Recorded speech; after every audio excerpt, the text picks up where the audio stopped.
students, welcome to Gyanvyar School of Education, Suresh Gyanvyar University.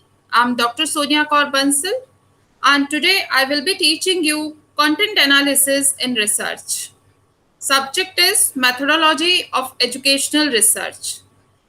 This is a very important topic, students, for those who are doing research work. And my learning objectives of today's class would be to be able to identify advantages and disadvantages of dealing with qualitative data, to be able to describe content analysis, complete a content analysis of stimulus material.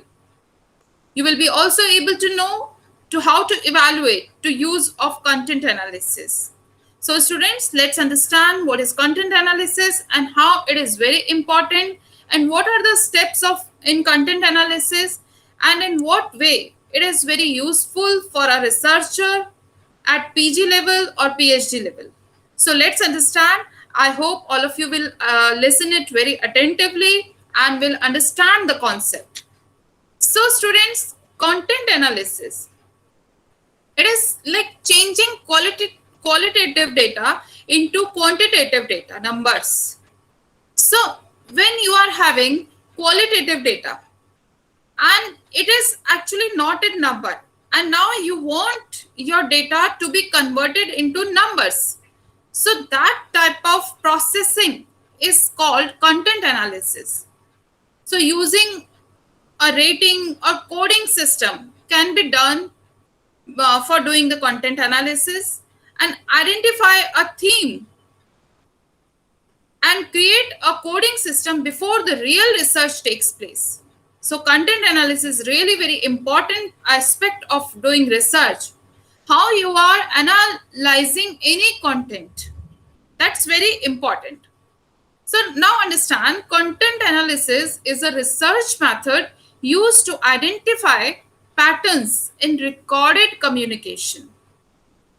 So to conduct content analysis, you systematically collect data. First of all, you collect data from set of textbooks, which can be written, oral, or visual. So as its name suggests that there is some content analysis. That means there must be some content about it. So content can be got through textbooks, books, newspapers, magazines, or you can have the content through speeches, interviews, web content, social media posts, photographs, and films. So these are all the sources of having content. Just think about those situations when someone has posted something and there is a lot of content analysis on it. If a tweet is done, people are doing content analysis on it.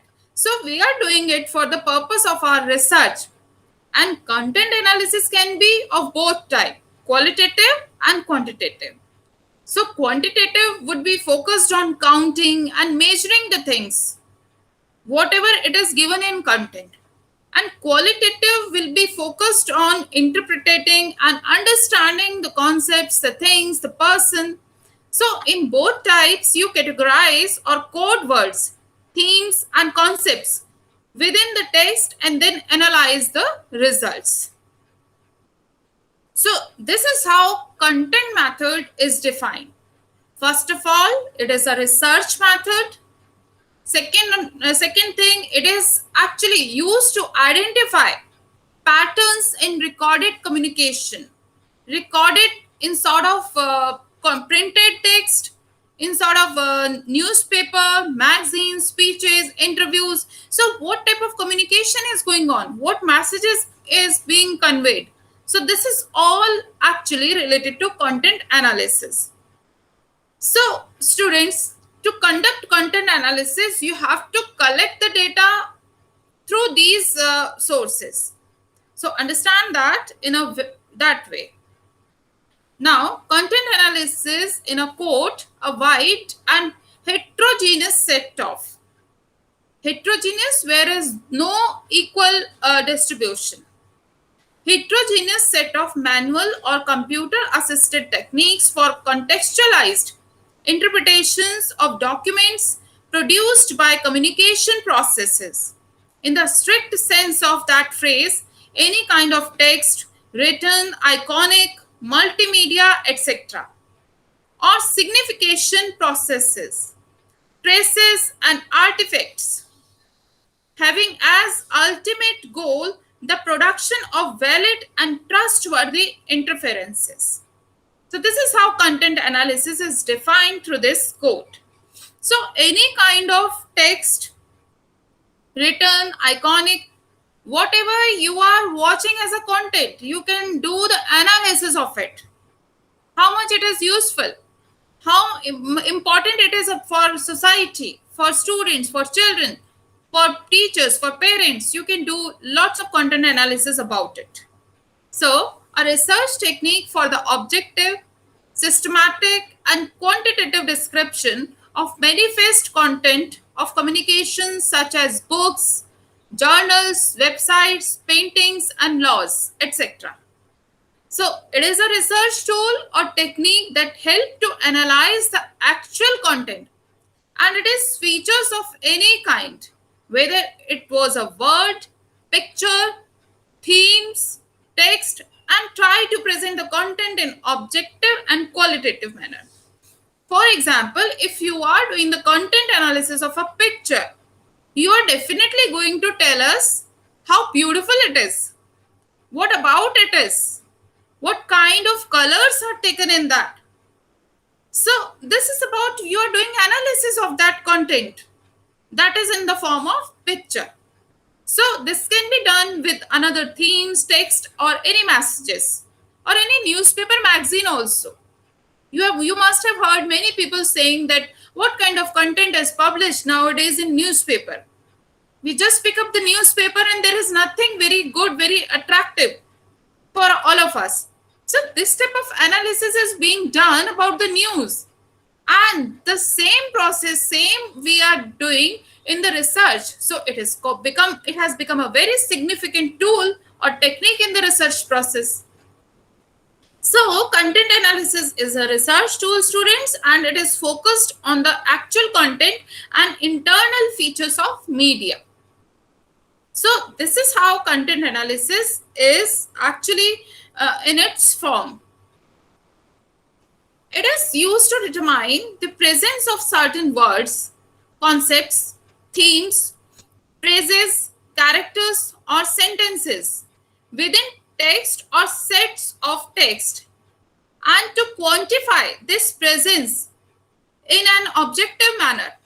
Text can be defined broadly as books, book chapters, essays, interviews, discussions, newspaper headlines, and articles, historical documents, speeches, conversations, advertising, theater, informal conversation, films, photos, website, or really any occurrence of communicative languages. So this is how it is being developed. So you are going to define a book in a very broader sense. You will have a lot of discussion about it. So you can do the content analysis on any of the mentioned given contents you can do. So content analysis is a term sometimes used to describe both quantitative and qualitative data approaches to analyzing the content. So students, content analysis again refers to a family of technique oriented to the study of text and artifacts. Text come from communication processes in a narrow sense of that phrase. Types of communication intentionally activated by a sender using a code sufficiently shared with the receiver. So this is how it is a very good communication process. And in narrow sense of that phrase, types of communication intentionally activated by a sender. So this is how text is analyzed in the form of communication, and text is analyzed when it is done for the sake of research. So now students, there are 5 types of text in content analysis. So what are they? Let's have a look on that. First of all, written text.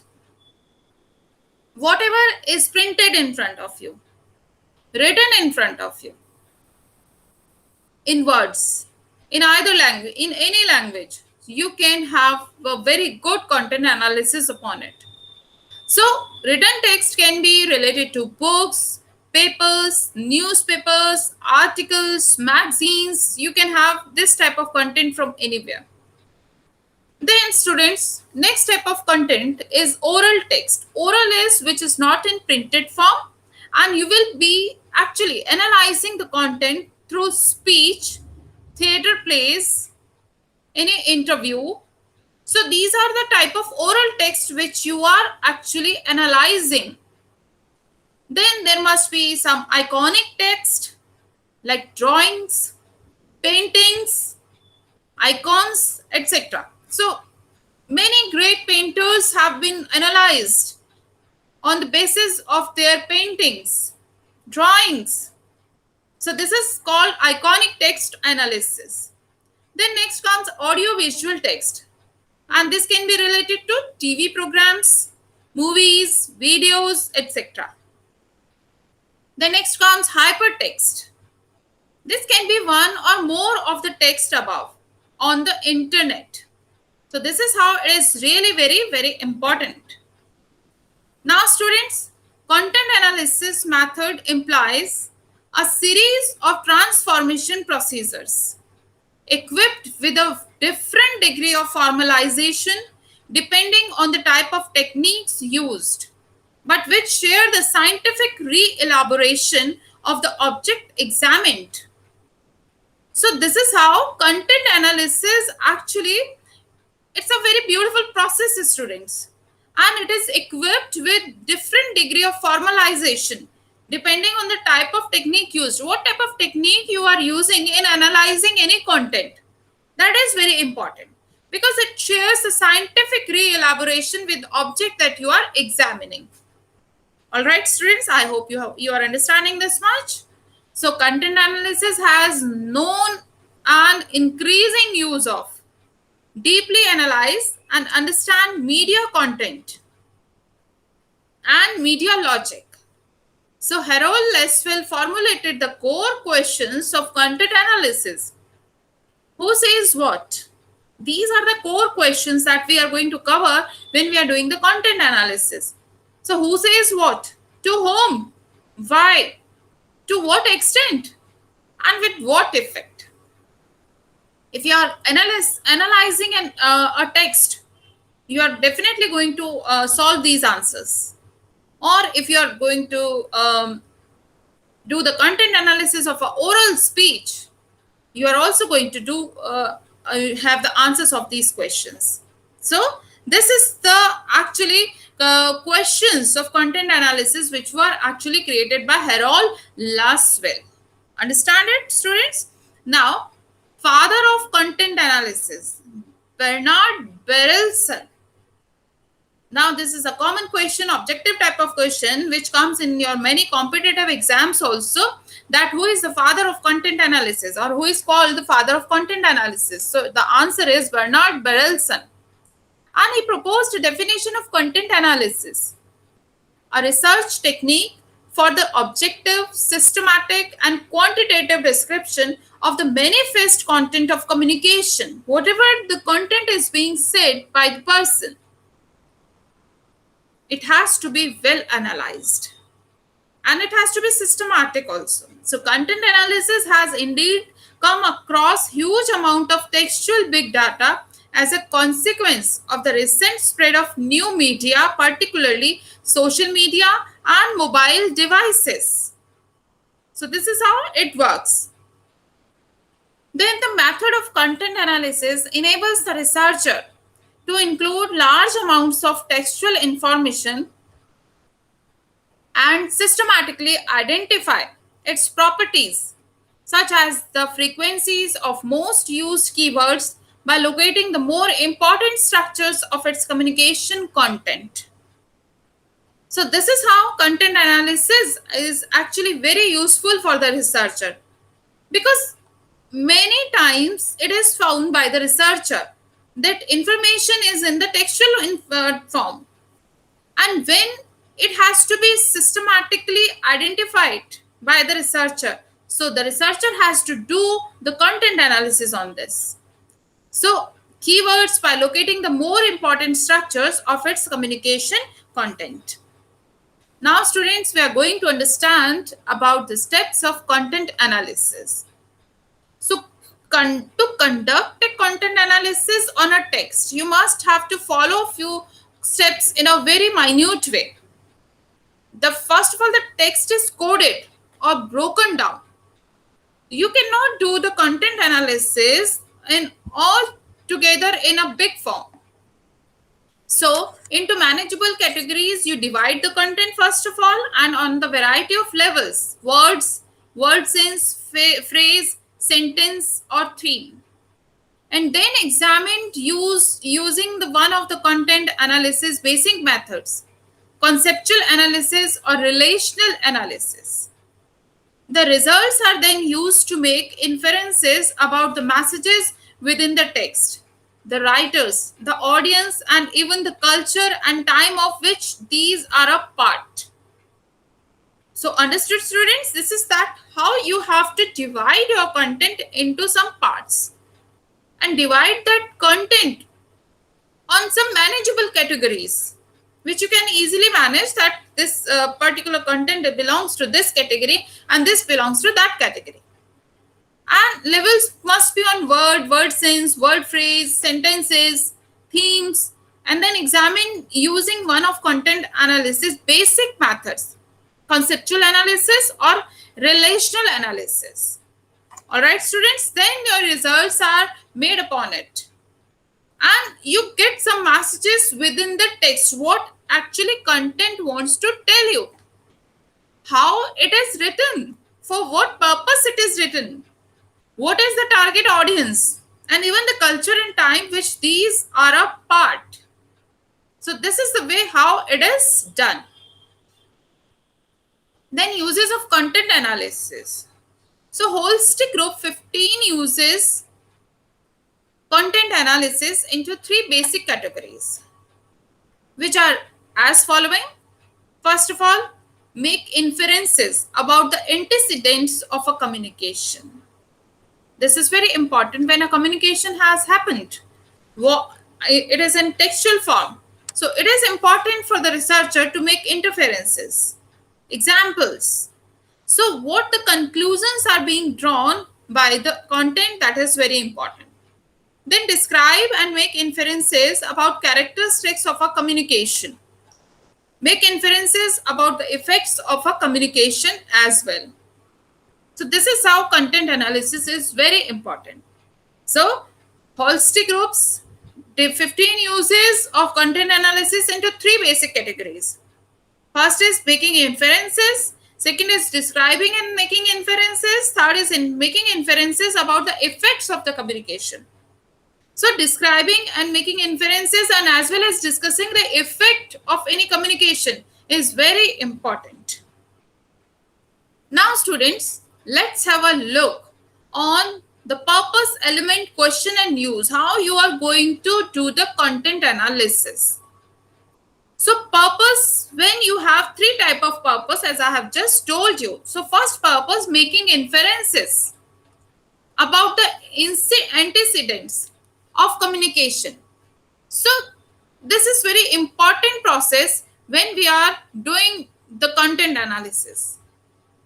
I have discussed with you about three important things, that making inferences and making describing and making inferences, and third thing, making inferences about consequences. So this is something students that which is inferred, a truth or proposition drawn from another, which is admitted or supposed to be true, or you are just drawing the conclusion from some text sources. So element is source, question is who, and use answer questions of disputed authorship. So authorship analysis we are doing. Okay. Then secondly, encoding process, and question is why we are doing it. So secure political and military intelligence use would be like that. Analyze trait of individuals, infer cultural aspects and change, provide legal and evaluative evidence. Then describe and make inferences about the characteristics of communications. So element will be related to channel, and then question would be how, and analyze technique of persuasion, analyze style. So this would be related to use. And then second element would be related to message. Now see, in the first thing we have used, first phase we have used source and encoding process. But in second purpose we have used channel, message and recipient. And the question would be how, what, to whom. So how? So it would be used analyze techniques of persuasions and then analyze styles. And when we are asking the question what, so if it is related to any content, what? So describe trends in communication, content, relate known characteristics and sources to message they produce. Then compare communication content to standards. Then recipient, the third element in the second phase, that is to whom, relate known characteristics of audiences to message produced for them, describe patterns of communication. So this is how it is done in a very systematic way. Then make inferences, purpose, next purpose, make inferences about the consequences of communications, decoding process with what effect, measure readability, analyze the flow of information, assess responses to communications. So these are something actually we include in purpose element, question form and use of content analysis. Now the process of a content analysis, as we are understanding that according to Dr. Claus Krippendorff, 6 questions must be addressed in every content analysis. And what are the 6 questions that we have to understand? Which data are analyzed? How are they defined? These are the 6 questions that must be asked from any sort of content very clearly. What is the population from which they are drawn? So, number 4, what is the context relative to which the data are analyzed? Then number 5, what are the boundaries of the analysis? The number 6, what is the target of the inferences? So these are the 6 questions according to Dr. Claus, very important when we are doing the content analysis. I repeat, number 1, which data are analyzed? What you are going to analyze? First of all, you must have this thing clear in your mind. Secondly, how they are defined. Thirdly, what is the population for which they are drawn? Then fourthly, what is the context relative to which the data are analyzed? Then what are the boundaries of the analysis? What is the target of the inferences? So this is how it is done. All right, students. So remember these process of content analysis according to Dr. Claus, that you have to have 6 questions in your mind. Then words, phrases reflect important concerns in every communication. Quantitative content analysis starts with word frequencies, space measurements, columns, centimeters, inches in the case of newspapers. You are going to have detailed analysis about it. So this is how it will be done. Then time counts for radio and television time, and keyword frequencies, what is actually being repeatedly used.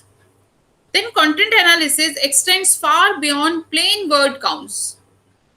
Qualitatively, content analysis can involve any kind of analysis where communication, content, speech, written text, interviews, images is categorized and classified. So each and everything is very important when we are doing the content analysis.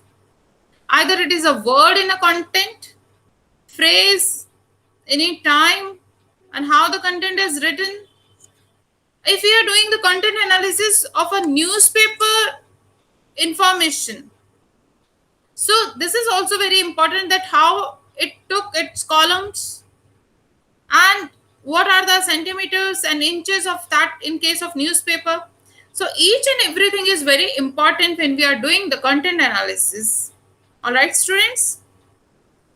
Now, in its beginnings, analysis was done manually by measuring the number of lines, amount of space given to a subject. So this is how it is done. With the rise of common computing facilities like PCs, and then computer based methods of analysis are growing in popularity. So this is something that you must remember very clearly.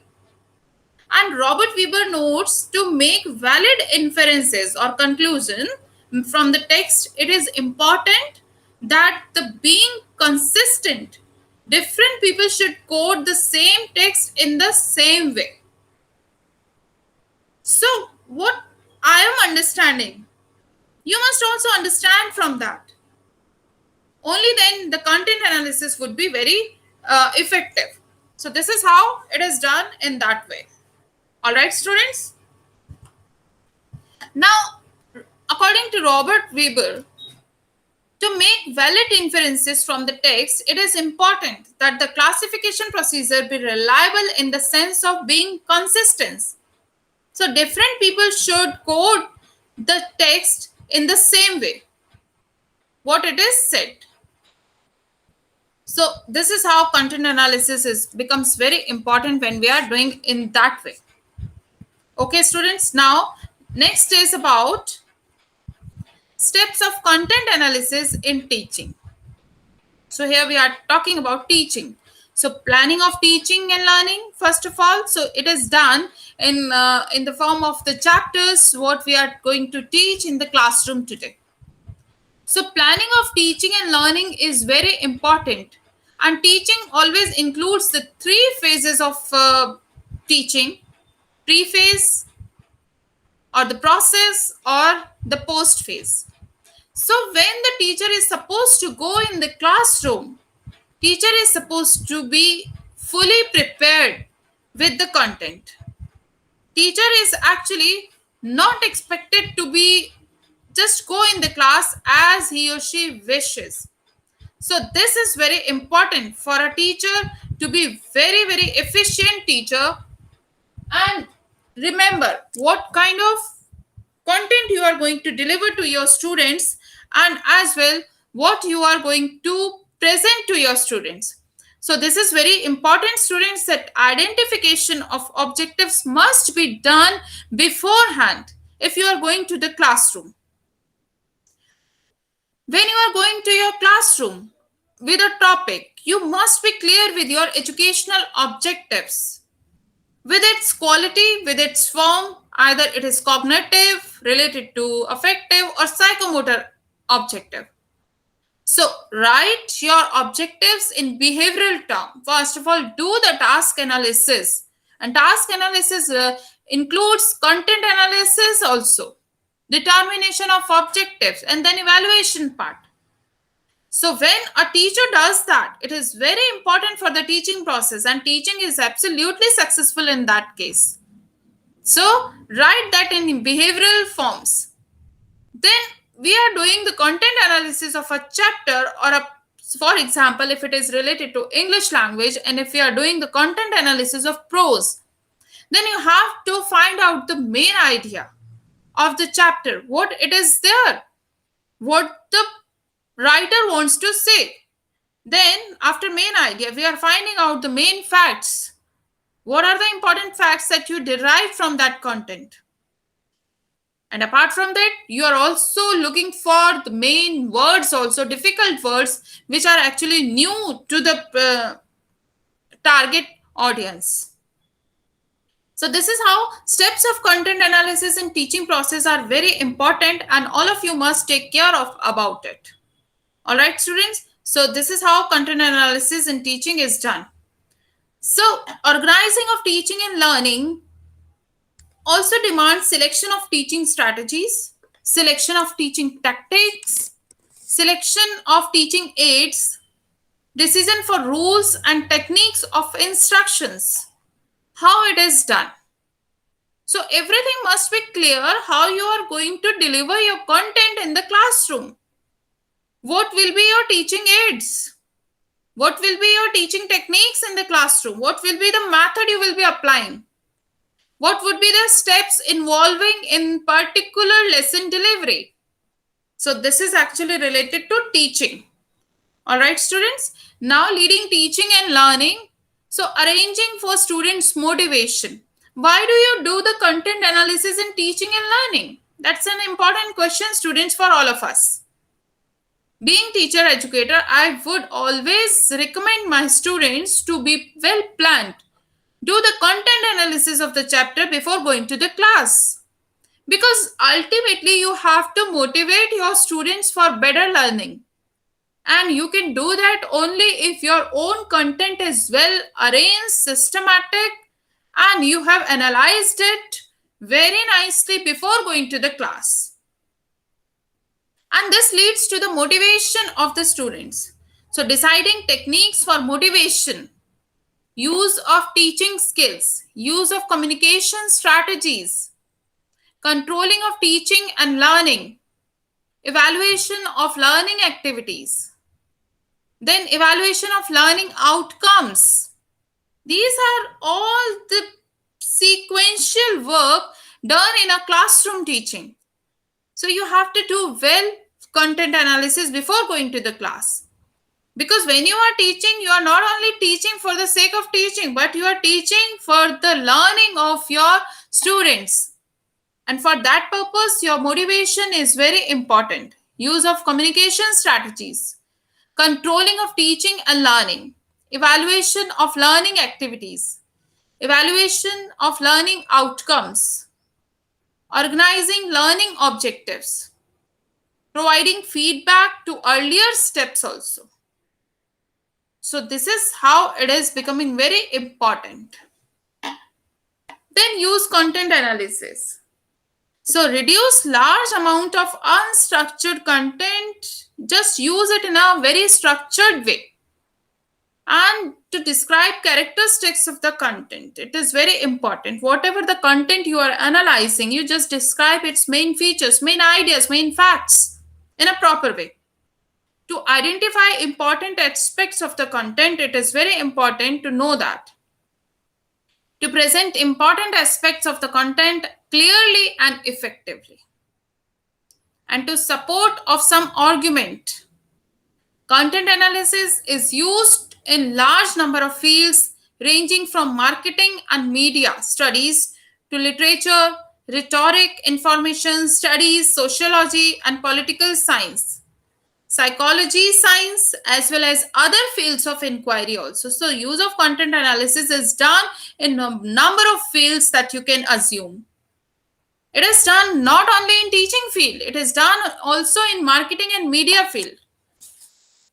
So studies, literature, rhetoric, information, media, sociology, and political science, anywhere you will find the content analysis, but it must be used in a very structured form. Reduce the unstructured content and identify important aspects of the content and place it in front of the people so that they can understand very well about that content. All right. Then let's understand goals of content analysis. Why do we do it? What is the purpose? And what is actually your goal of doing that? Is it really very important to do content analysis and get some results? So, first of all, to examine trends and relationship in the text and multimedia produced or used in the field's context to provide an insight into it.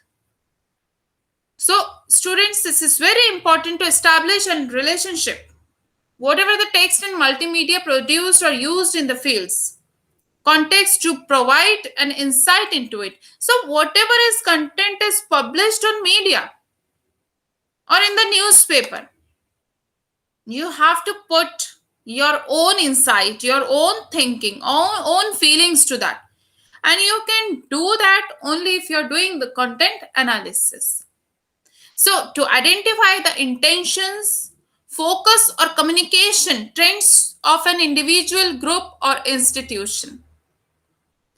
To describe attitudinal or behavioral responses to communication is very important. And to determine psychological or emotional state of persons or groups is also important. So this is how goals of content analysis is done. So remember students, you have to examine the trends in relationship in the text and multimedia produced. Secondly, you have to identify the intentions, why the content is written, and you have to identify the focus of the communication. Third thing, you have to describe attitudinal and behavioral responses to communication. What is the attitude of publishing that particular content? And what are the behavioral responses? So then fourthly, to determine psychological or emotional state of persons or groups is very important. So this is how we can describe the goals of content analysis in that way. Now students, doing content analysis, how you are going to do that. So examine some sample materials. Create a list of categories. These should reflect the aim of the research. Work through the material counting how often each of the categories appears. Examine the categories and frequencies, looking for patterns and themes. And draw conclusions about human behavior, which is really important. So doing content analysis, you have to examine sample materials in a very nice way. Create a list, category. These should reflect the aim of the research. Walk through the material counting how often each of the categories appears. Then examine the categories and frequencies looking for patterns and themes as well. And then you can draw the conclusion about human behavior or any text, whatever you are analyzing. Now see, you can have a look on doing content analysis. There is a newspaper, your perfect mate into everything you are and looks just great, honest, trustworthy, and no nasty surprises. So this is something that aim is to establish difference between male and female adverts. So advertisements are very important, and if you are analyzing them, it is also very interesting. So devise a tally chart with the categories you have selected from your stimulus material, whatever you have chosen. And then you can draw inferences or conclusions regarding the patterns or themes that you have drawn from the particular newspaper advertisements. So this is how we are going to analyze it. All right, students. Now, next is content analysis. Any good? Take take a moment in your peers and think about any of the merits and drawbacks that content analysis has. So be prepared to give feedback also. Now, content analysis, let's have a look on the advantages and disadvantages. So it is really very useful for gathering information from a range of areas: drawings, films, books, content, diaries, etc. Then, secondly, it is very important for time consuming. Then, disadvantage, what we have discussed just now, it is time consuming. It is not easy to do the content analysis. You have to be very patient. You have to be very clear about your system, what you want to analyze. So it takes lot of time. And it is quite possible when we are discussing the disadvantages that it may be prone to bias and subjectivity also. Maybe some people's personal choices may affect the content analysis. Then if you look at the advantages, high ecological validity, as typically people will be talking about their real feelings and experiences. So this is somehow we are getting a very good source of people's feeling when we are doing that. But in disadvantage, we can see that information can be lost due to poor selection of categories. So this is how it is somehow very poor in disadvantages also, but its advantages are no undoubtedly very high. So that's why researcher chooses to do the content analysis. So content analysis is the analysis of text documents. The analysis can be quantitative, qualitative, or both. So typically the major purpose of content analysis is to identify patterns in text. Content analysis is an extremely broad area of the research. It includes thematic analysis of text, indexing, quantitative descriptive analysis. So how the content analysis is done in research process, it includes mainly 3 points. First, thematic analysis of any text what you have chosen, and then indexing. In indexing, you are keeping all the important points in index what you are going to do. Then quantitative descriptive analysis you are supposed to give. Thematic analysis of text. The identification of themes or major ideas in a document or a set of documents is included. The documents can be any kind of text, including field notes, newspaper articles, technical papers, or organizational memos. And then comes indexing. So indexing, as I was telling you, indexing is something that is leading you towards. There are a wide variety of automated methods of rapidly indexing text documents. For instance, keywords in context analysis is a computer analysis of text data. So a computer program scans the text and indexes all the keywords, whatever you have chosen for your research purpose. So a keyword is any term in the text that is not included in an exceptional dictionary. So typically you would set up an exceptional dictionary that includes all non-essential words like is, and, of. So you can just find out these keywords. And all keywords are alphabetized and are listed with the text that precedes and follows it.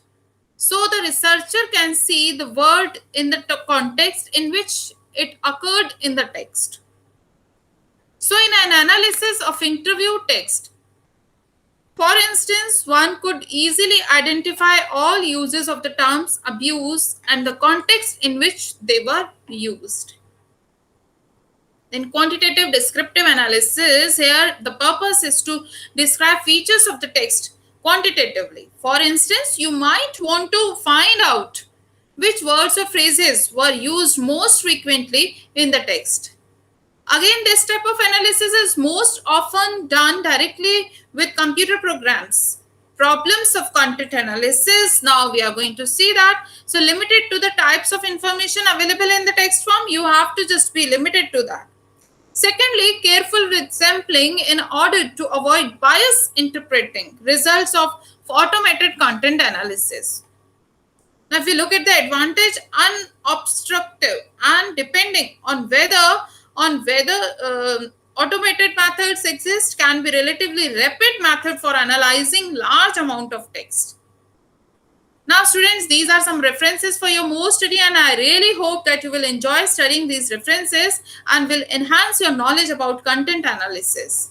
Now, it's quiz time. Yes, so let's understand the quiz and question answers related to content analysis. So, the question number 1 is quantitative content analysis is an approach that aims to objectively and systematically measure the content of a text, reach an interpretative understanding of social action, engage in a critical dialogue about ethical issues in research, provide a feminist alternative to mainstream quantitative methods. So correct answer is A, objectively and systematically measure the content of a text that we have already discussed. Question 2. Which of the following would be subjected to a textual content analysis? So, is it interview transcripts, newspaper articles, song lyrics, or all the above? So, correct answer is all of the above. Now, why did Varde sample 4 magazines from 4 different months in the year?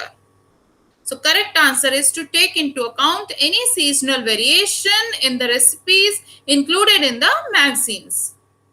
So, question 4. Which of the following is not an example of a unit of analysis? So, is it validity? Is it significant factors or words, subject, or themes? So, correct answer is validity.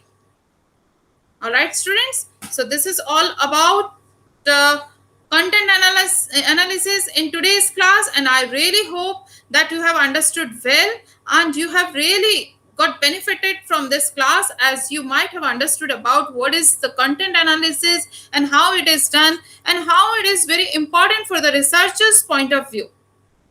So I really hope that you have taken a good knowledge of it. So students, see you in the next class. Till then, stay safe, stay healthy, and keep learning. Thank you so much, students.